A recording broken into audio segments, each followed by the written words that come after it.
Hello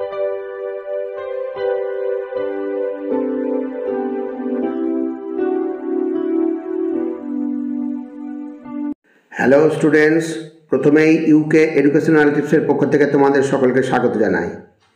BA প্রথম semester Bangla suggestion হিসেবে আজকে যে ভিডিওটি দেওয়া হয়েছে তোমরা লক্ষ্য করো।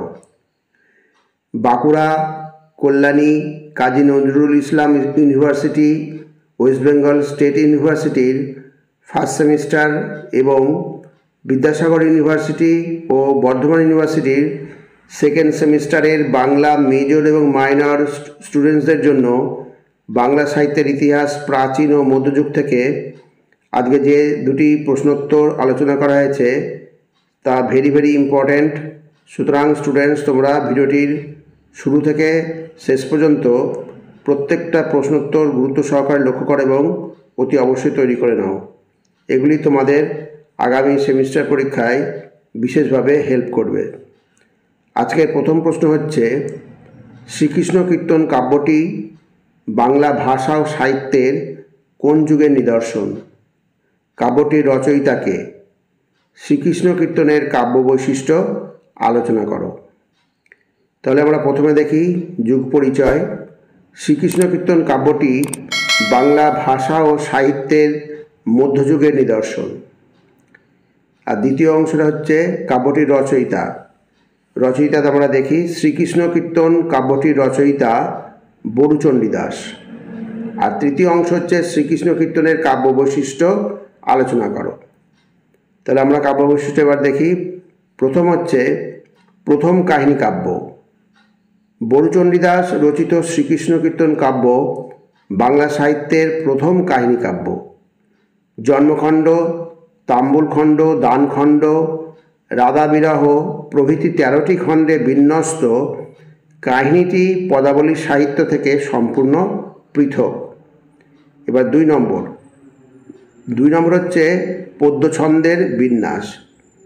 এই কাব্যে যে পয়ার ও ত্রিপদীর ভিত্তিতে পদ্যছন্দের পংক্তিবিন্যাস গড়ে ওঠে, আধুনিক যুগ পর্যন্তই এই আদর্শটি অক্ষুণ্ণভাবে চলে আসছে। নেক্সট 3 নম্বর, আদি মধ্যযুগের ভাষা। এই কাব্যের অপর বৈশিষ্ট্য হল এর ভাষা। আদি মধ্যযুগের ভাষার অক্ষত নিদর্শন শ্রীকৃষ্ণ কীর্তন কাব্যে পাওয়া যায়। সেই জন্য ভাষাবিজ্ঞানীদের কাছে কাব্যটির গুরুত্ব অপরিসীম। এবার 4 নম্বর, ধর্মীয় অনাচারের চিত্র। চৈতন্য পূর্ববর্তী চর্যাপদের যুগে ধর্মজীবনে অনাচার ব্যভিচারের যে পরিচয় পাওয়া গিয়েছিল, শ্রীকৃষ্ণ কীর্তন কাব্যেও তার প্রভাব বিদ্যমান। এবার পরবর্তী 5 নম্বর পয়েন্ট, প্রেম যন্ত্রণার প্রকাশ। আধ্যাত্মিকতা বর্জিত রাধাকৃষ্ণের লৌকিক প্রেম ভক্ত হৃদয়কে তেমনভাবে উদ্বেল করতে পারেনি। তবে বলা যেতে পারে গ্রন্থের শেষ খণ্ড অর্থাৎ রাধা বিরহ খণ্ডে রাধার প্রেম যন্ত্রণার বিষামৃত পান করে পবিত্র প্রেমে শতদল রূপে বিকশিত হয়েছে। বরুচণ্ডী দাস শ্রীকৃষ্ণ কীর্তন কাব্য যেখানে সমাপ্ত করেছেন, সেখান থেকেই যথার্থ সূচনা ঘটেছে বৈষ্ণব পদাবলী সাহিত্যের। এইবার আমরা পরবর্তী 2 নম্বর প্রশ্নটা দেখি। প্রথম প্রশ্নটাও ভেরি ইম্পর্ট্যান্ট, দ্বিতীয় প্রশ্নটাও ভেরি ইম্পর্ট্যান্ট। দ্বিতীয় প্রশ্ন হচ্ছে, শ্রীকৃষ্ণ কীর্তন কাব্যটি কে কোথা থেকে আবিষ্কার করেন? বাংলা সাহিত্যের ইতিহাসে শ্রীকৃষ্ণ কীর্তন কাব্যের গুরুত্ব নির্ণয় করো। তাহলে আমরা দেখি আবিষ্কারক। শ্রীকৃষ্ণ কীর্তন কাব্যটি বসন্ত রঞ্জন রায় বিদ্যাবল্লভ 1909 খ্রিস্টাব্দে বাংলা 1316 সালে বাঁকুড়া জেলার বিষ্ণুপুরের কাছে অবস্থিত কাকিল্লা গ্রামের দেবেন্দ্রনাথ মুখোপাধ্যায়ের গোয়ালঘর থেকে পুঁথিটি আবিষ্কার করেন। এবার দ্বিতীয় অংশ হচ্ছে গুরুত্ব। শ্রীকৃষ্ণ কীর্তন কাব্যের গুরুত্ব। শ্রীকৃষ্ণ কীর্তনের বিশিষ্ট মূল্য এর ভাষা। বস্তুত আদি মধ্যযুগের বাংলা ভাষার অক্ষত নিদর্শন শুধু এই গ্রন্থেই লভ্য, তাই ভাষাবিজ্ঞানীর নিকট এর মূল্য অপরিসীম। শ্রীকৃষ্ণ কীর্তন কাব্যের আবিষ্কার বাংলা সাহিত্যের ইতিহাসে এক গুরুত্বপূর্ণ ঘটনা।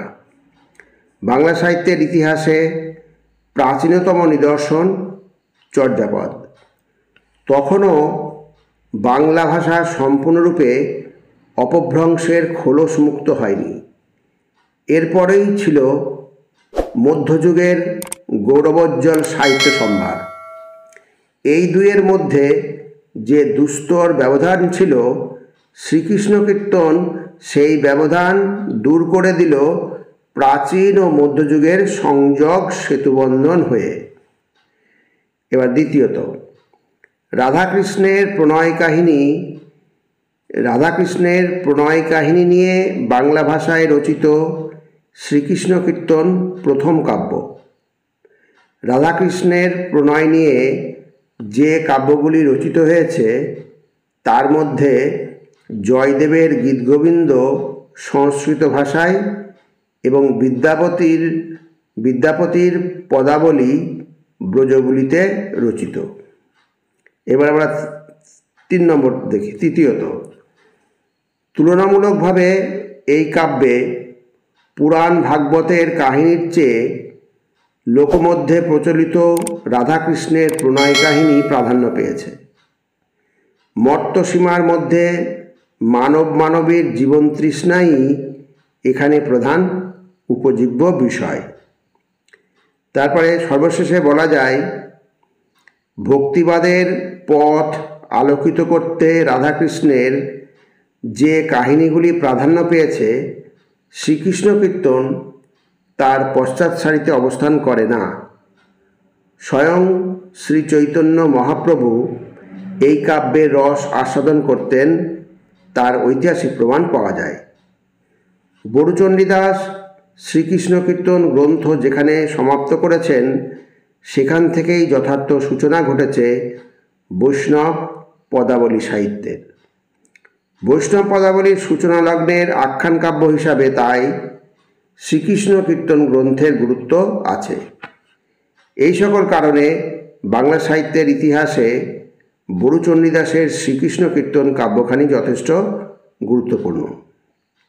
তাহলে স্টুডেন্টস, যে প্রশ্ন দুটো উত্তর করে দেওয়া হলো, প্রশ্নটা তোমরা অতি অবশ্যই গুরুত্ব সহকারে তৈরি করো। সহজ করে লিখে দেওয়া হয়েছে, অতএব তোমাদের কোনো অসুবিধা হবে না। আর স্টুডেন্টস, এ প্রসঙ্গে বলি, ভিডিওটি যদি ভালো লাগে অবশ্যই সাবস্ক্রাইব করো, এর সাথে একটা লাইক দিও এবং তোমার ফ্রেন্ডসদের মধ্যে ভিডিওটি শেয়ার করো। তাহলে স্টুডেন্টস, আজকে এখানেই শেষ করি। তোমরা সকলে ভালো থেকো, সুস্থ থেকো। Thank you very much.